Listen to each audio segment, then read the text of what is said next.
प्रभातखबर.com, विश्वास वही, रफ्तार नहीं।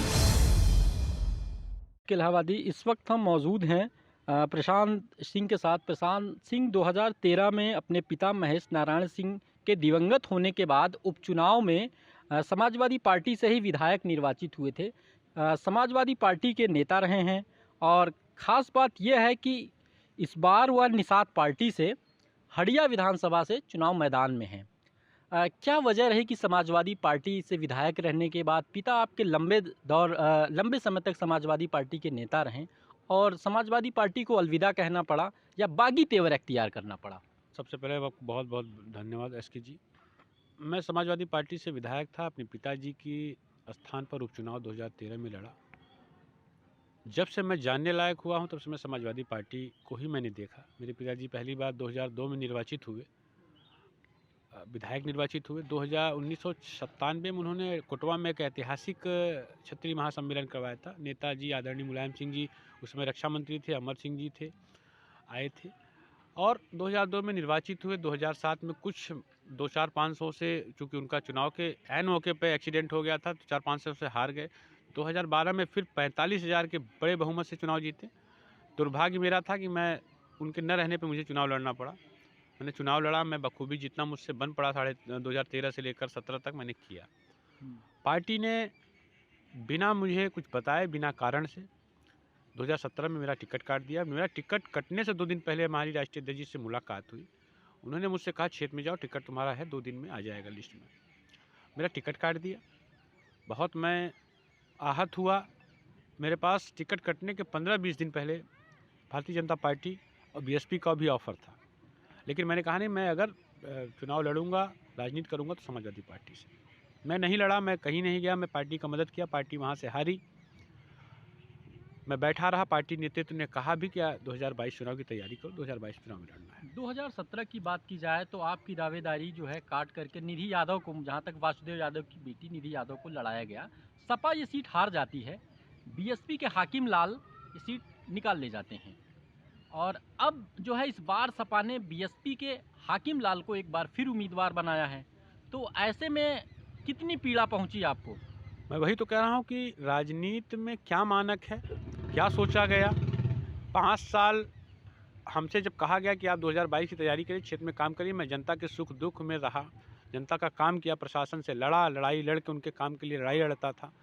कोई भी धरना प्रदर्शन हो, कोई भी काम हो, संगठन का काम हो, हम लोग से लिया जाता था। और चुनाव के ऐन 2 महीने 1 महीने पहले आप पार्टी ज्वाइन करा देते हैं और पार्टी ज्वाइन कराने के बाद किसी भी आवेदक से, इतने लोगों ने आवेदन किया था, किसी आवेदक से ये नहीं कहा जाता, ये ना पूछा जाता है आप एक बाहरी आदमी को टिकट दे दिया जाते हैं। जो पार्टी के लोग हैं 20-25 साल 30 साल से लगे हुए हैं, लोग बहुत उत्साहित हो जाते हैं। तो टिकट कटना ये बहुत ही दुखद रहा। मैं तो बिल्कुल, मेरे लिए अनएक्सपेक्टेड था कि टिकट कटेगा, क्योंकि पार्टी नेतृत्व ने कहा 2022 चुनाव लड़ना है, जाओ क्षेत्र में काम करो। मैंने काम किया, संगठन स्तर पर काम किया। ऐसे में समाजवादी पार्टी का जो कार्यकर्ता था वो अब कहाँ जाए? वो असमंजस में है, वो आपके साथ है या समाजवादी पार्टी के साथ है? क्योंकि बीएसपी छोड़ के हाकिम लाल समाजवादी पार्टी में आ गए हैं और यहाँ के मतदाताओं का समीकरण देखा जाए तो ब्राह्मण और यादव लगभग बराबर मतदाता है। जातिगत समीकरण की बात की जाए, अन्य जातियाँ हैं। तो क्या स्थिति बन रही है? समाजवादी पार्टी का जो कोर कार्यकर्ता था वो अब किस स्थिति में है? देखिए, समाजवादी पार्टी का कोर कार्यकर्ता हो चाहे जो भी हो, कहीं न कहीं मुझे कहना नहीं चाहिए, लेकिन मैं कह रहा हूँ कि कहीं न कहीं मेरे लिए उसके मन में सिंपैथी है और पार्टी के लिए नाराज़गी है। इसलिए कि पार्टी जिसका कोई संगठन से या जिसका कोई फील्ड में काम ही ना रहा हो, अचानक पार्टी में आ जाए, जो वर्करों को न पहचानता हो और जो किसी दूसरी दल का रहा हो, जिसका कोई संघर्ष ना हो, उसको टिकट मिल जाना, तो ये पार्टी के कार्यकर्ताओं के लिए निराशाजनक बात होगी, उनकी नाराज़गी का बात है। और मैं पार्टी के लोगों के कहने पे, मेरा टिकट कटने के बाद मैं आपको बताऊं, मेरे दरवाजे पे कम से कम 1,500 से 2,000 लोग थे।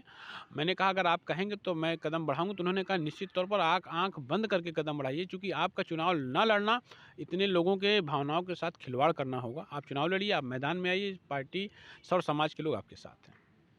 अब आप जो है एनडीए गठबंधन जो कहा जाए, भाजपा की जो गठबंधन पार्टी है एनडीए में निषाद पार्टी के साथ में है, तो आप दोनों जगह क्या अंतर पाते हैं? समाजवादी पार्टी और बीजेपी एनडीए की बात की जाए तो दोनों में आप अंतर क्या पाते हैं?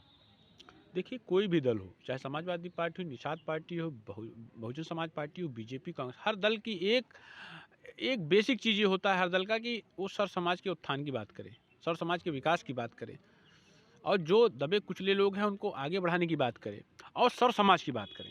बिना सर समाज को आगे ले चलकर राजनीति करना आज के दौर में कठिन है। सर समाज के जो लेकर चलेगा, जो साथ के चलेगा, जो उनके सुख दुख की बात करेगा, जो उनके विकास की बात करेगा, जो उनके उत्थान की बात करेगा, वही आज के डेट में, आज के राजनीतिक परिदृश्य में सफल होगा। एक दो सवाल और है मेरे। अब आप मैदान में एक बार फिर से हैं, तो जनता को लेकर के चुनावी एजेंडा आपका क्या होगा? क्या करेंगे यदि आप विधायक निर्वाचित हो के आए? देखिए, मेरा एजेंडा कोई ऐसा नहीं कि मैं एजेंडा लिख के चल रहा हूँ। मैं आपको बताऊँ, मेरे पिताजी समाजवादी, असली समाजवादी नेता अगर कोई था इलाहाबाद में और हंडिया में, समाजवादी का अलग जगाने वाला तो मेरे स्वर्गीय पिताजी थे। उनके जो कार्य थे, उनकी जो सोच थी, अगर मैं उसी को पूरा कर लूँगा तो निश्चित तौर पर सर समाज में खुशियाँ, सर समाज का विकास, सर समाज का उत्थान होगा। नौजवानों के लिए काम करना है, बेरोजगारों के लिए काम करना है, विकास के लिए इंफ्रास्ट्रक्चर पर काम करना है। गांव में सड़कें जो टूट गई थी, 5 साल में विकास रुक गया था। उस 5 साल का जो विकास है, उसको जो रुका था उसको रफ्तार के साथ आगे बढ़ाकर और कुछ इंफ्रास्ट्रक्चर पे काम करके, कुछ स्वास्थ्य पे काम करके, और बाकी नौजवानों के लिए भी कुछ न कुछ नया चीज़ किया जाएगा। विकास की बात की जाए तो हड़िया जो है कहाँ स्थित है? क्योंकि पिछले 5 साल बसपा के हाकिम लाल ही यहाँ से विधायक रहे हैं, अभी समाजवादी पार्टी में। कितना कुछ काम उन्होंने किया था पिछले 5 सालों में? अब मैं किसी के ऊपर टिप्पणी नहीं करना चाहता। ये पूरा जनता जानती है कि उन्होंने क्या किया है। उन्होंने कुछ नहीं किया है। वो यहाँ तक कि ठीक है, विपक्ष का विधायक होता है, बहुत संसाधन उनके पास नहीं होते, लेकिन इतना तो कर ही सकता है कि वो समाज में लोगों के सुख दुख में सम्मिलित हो। जो आदमी सुख दुख में न सम्मिलित हो, वो आदमी विकास का क्या करेगा? विकास तो चलिए ठीक है, कम ज़्यादा हो सकता है, आदमी विपक्ष में है, विकास के लिए संसाधन की कमियां हैं, लेकिन आदमी लोगों के सुख दुख में भी ना पहुंच पाए, उसके पास इतना समय नहीं कि किसी के यहाँ कोई दुख पड़ गया, सुख पड़ गया, उसमें भी ना पहुँच पाए, तो ये एक जनप्रतिनिधि के लिए सबसे खराब बात है। मेरा आपसे आखिरी सवाल है कि आप अभी युवा हैं, आपकी उम्र लगभग मेरे ख्याल से 32-33 साल होगी। कितनी होगी आपकी उम्र? 34 साल। 34 साल आपकी उम्र है। और देखा जाए तो एक हिसाब से जो सियासत में जो है कहा जाता है जो है कि कभी-कभी कुछ कदम आत्मघाती भी हो जाते हैं, तो कहीं ऐसा नहीं लगता कि समाजवादी की जो है छोड़ करके निषाद पार्टी के साथ आपके लिए जाना कहीं न कहीं हो सकता है भविष्य में अवसर आपको मिलता? आत्मघाती कदम तो कहीं नहीं उठा लिया आपने, कभी लगता नहीं है ये?